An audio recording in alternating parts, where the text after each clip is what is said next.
तो दोस्तों आ गया मैं आज टॉक्सिक मूवी देखने और मूवी का रिव्यू करूंगा मैं अभी। तो दोस्तों फिल्म जो है वो स्टार्ट ही होती है एक्शन सीन से, और फिल्म के अंदर जो स्टार्टिंग सीन से वो सुनाए जाते हैं यश के बेटे द्वारा। और इसके अलावा फिल्म में आपको पहले जो हीरोइन इंट्रोड्यूस की जाती है वो कियारा आडवाणी की जाती है। और भाई साहब कियारा आडवाणी की शुरुआत ही होती है बॉम्ब ब्लास्ट से। वो क्यों होती है, जब आप फिल्म देखोगे तो आपको पता पड़ेगा क्यों यश का बेटा अपने बाप से इतनी ज्यादा नफरत करता है, क्यों एक बाप मजबूर हो जाता है अपने बेटे को कार में बिठा के पानी में ढकेलने के लिए, उसको यूं कहूंगा खाई में फेंकने के लिए। वो सारे सीन जब आप फिल्म में देखोगे तो आपको समझ में आएगा। और भाई साहब फ्लैशबैक जो चलता है 1947 वाला, जहां पर अंग्रेज तो भारत छोड़ के चले गए थे, लेकिन पुर्तगाली, जिन्हें पुर्तगीज भी कहा जाता है, उन्होंने भारत नहीं छोड़ा था। किस तरीके से उनका आतंक था, किस तरीके से वो फिल्म में सारे सीन से जब आप वो फिल्म के अंदर देखोगे तो आपको मजा आएगा। फिल्म में एक्शन सीन्स टॉप क्लास के। इसके अलावा फिल्म का प्रेजेंटेशन फर्स्ट हाफ में थोड़ा सा स्लो लगता है, बट उसके बावजूद भी फिल्म आपको बांध के रखती है। फिल्म में बार बार रिपीटेटिव सर्कस के सीन्स बहुत ज्यादा है। लेकिन मैं आपको एक बात बताऊं, इस फिल्म में आपको जितनी ज्यादा मतलब इंपॉर्टेंस यश की लगेगी ना, उतनी ही खतरनाक एक्टिंग होगी ना वो नयनतारा की लगेगी। क्योंकि मुझे जितना अच्छा काम यश का लगा ना, उतने अच्छा काम नयनतारा का लगा। इनफैक्ट आपको वो सीन याद होगा जो आपने टीजर ट्रेलर में देखा होगा कि किस तरीके से यश अपनी कार में आते हैं, इंटीमेट सीन होते हैं, डांसिंग कार बनती है, उसके बाद वो गोलीबारी करते हैं। इस वाले सीन में यश से पहले नयनतारा की एंट्री होती है और बहुत जबरदस्त तरीके से होती है। मतलब बुलेट पे आ रही है, गोलियां चला रही है, मतलब वो सारे सीन्स फिल्म के अंदर नयनतारा के साथ भी बहुत जबरदस्त तरीके से शूट शूट किए गए। फर्स्ट प्रायोरिटी तो यार मेकर्स ने भी ना बेटे वाली ही कहानी को दी है, क्योंकि किस तरीके से उसकी नजर में उसका बाप, कहूंगा कि उसकी लाइफ का सबसे बड़ा विलन है, वो क्यों है वो आपको फिल्म स्टार्टिंग के 10 मिनट में समझा देगी। इसके अलावा फिल्म 3.25 घंटे की, एक्शन सीन्स वगैरह अच्छे हैं, स्टोरी अच्छी है, तो यार फिल्म को एक मौका तो दे सकते हैं। इसके अलावा बाकी जो एक्टर एक्ट्रेसेस है उनका रोल कैसा है उसके बारे में बात कर लेते हैं। तो दोस्तों फिल्म में आपको तारा सुतारिया का रोल भी फर्स्ट हाफ पे बढ़िया मिलेगा। इसके अलावा हुमा कुरैशी का रोल भी बढ़िया मिलेगा, उनके भाई का रोल जिसने किया उनका भी रोल आपको बढ़िया मिलेगा। मतलब यश का फंडा क्लियर है, आप उसके सामने आओगे बदतमीजी करोगे मर जाओगे। फिल्म में गर्दन काटने वाले सीन है, 2-3 बार हाथ काटने वाले सीन है।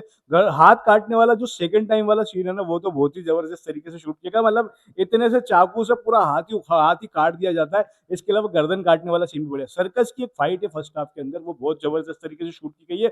उसको स्लो मोशन में नहीं शूट किया गया, या फिर एक यूं कहूंगा कि एकदम फास्ट मोशन में भी नहीं। उसको एक जो मतलब एक नॉर्मल स्पीड होती है ना, उस तरीके से मारा गया। मतलब वो चीज रियलाइज हो रही है कि बंदे को गुस्सा आ रहा है, अब उसका दिमाग खराब हो गया, उसके साथ धोखा हो गया, अब वो सबको मार डालेगा। अब बाप बेटे की बॉन्डिंग तो यार अब आपको पता ही, यहाँ पर बाप बेटे एक दूसरे को बचा नहीं रहे, बल्कि बेटा बाप का कट्टर वाला दुश्मन है।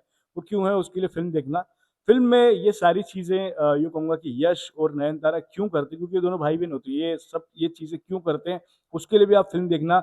बचपन में वो क्या इंसिडेंट होता है नयनतारा के साथ, जो यश इतना ब्रूटल हो जाता है और अपनी बहन के प्रति मतलब एक एक अलग ही मतलब उसका मतलब एक अलग ही सॉफ्ट कोर है उसके मन के अंदर उसकी बहन को लेके। वो क्यों है, जब आप फिल्म देखोगे आपको समझ में आ जाएगा क्यों उनकी ही माँ उनकी दुश्मन बन जाती है, उनके साथ गलत करने पर आतारू हो जाती है। ये सब चीज़ आप फिल्म में देखोगे तो आपको समझ में आ जाएगा। तो ओवरऑल मेरे हिसाब से अच्छी मूवी है ये। बट हाँ, कहीं न कहीं मैं एक बार फिर से ये बात कहूँगा, ये बात मुझे कुछ लोगों ने भी कही थी फिल्म देखने के बाद, ये फ़िल्म कहीं न कहीं केजीएफ चैप्टर 1 और चैप्टर 2 के मुकाबले उतनी इम्पैक्टफुल नहीं है, जितनी इम्पैक्टफुल वो दोनों मूवीज़ थी। मुझे कहीं न कहीं पर्सनली भी ऐसा लगा कि नहीं यार, वो मूवीज़ ज़्यादा अच्छी थी। तो अगर आपने अभी तक टॉक्सिक नहीं देखी है ना, तो टॉक्सिक देखो, ये आपको अलग एक्सपीरियंस देगी, अलग एक्शन सीन्स दिखाएगी, यश का एक अलग फेस दिखाएगी।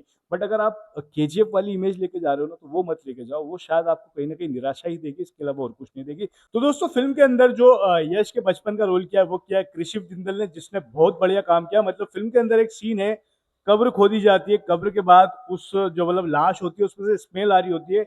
स्मेल जब आ रही होती है वो सिर्फ इसलिए कब्र को खोदा जाता है, लाश को देखा जाता है, क्योंकि उसकी ज्वेलरीज निकालनी होती है, रिंग निकालनी होती है, गले का निकालना होता है। तो वो जो बचपन वाले सीन्स है ना, वो कृषिव जिंदल ने बहुत बढ़िया किए। मतलब बहुत कम चाइल्ड एक्टर्स होते हैं जो याद रह जाते हैं, उसमें से कृषिव जिंदल है। इसके अलावा एक बच्ची है जिन्होंने इनके बचपन का रोल किया है। तो दोस्तों मेरे साइड से मूवी को जो मैं स्टार दूंगा ना, वो 5 में से 3.5 स्टार दूंगा। बाकी अगर आप मूवी देखने वाले हो, क्योंकि मुझे यश से कोई शिकायत नहीं है, यश ने बहुत बढ़िया काम किया, यश ने अल्टीमेट काम किया। बाकी मतलब वो अगर केजीएफ से कंपेयर करोगे ना, तो यार कहीं ना कहीं आपको निराशा हाथ लगेगी। ये मूवी अलग स्टैंड करती है, वो अलग स्टैंड करती है। बाकी आपकी क्या राय है दोस्तों, आप मुझे बताना, आप मूवी देखने वाले हो नहीं देखने वाले मुझे बताना। दोस्तों मैं फिलहाल के लिए चलता हूँ, दुआ में याद रखना। जय हिंद, जय भारत, वंदे मातरम। आपको फिल्म में दिव्यारा या फिर दियारा वलेचा भी मिलेंगी, जिन्होंने बच्चों के यो कहूंगा रोल के मामले में बढ़िया काम किया है। मतलब इन दोनों कैरेक्टर्स का काम मुझे अच्छा लगा, पहला कृषिव, दूसरा दियारा। दियारा का भी रोल मुझे बढ़िया इसलिए लगा क्योंकि यार वो मतलब जो एक इंटेंसिटी चाहिए होती है ना रोल के अंदर, वो है। और इतनी छोटी उम्र के बच्चों से अगर आप इस तरीके तरीके की परफॉर्मेंस निकालते हो तो ये बहुत बड़ी बात है। इसके अलावा जो कहूँगा कि जो इस फ़िल्म में सेकंड यश है यानी कि जो बेटे वाले यश का रोल प्ले कर रहे हैं, उसमें भी जो बच्चे वाला रोल है ना वो बहुत ज़बरदस्त तरीके से शूट किया गया है और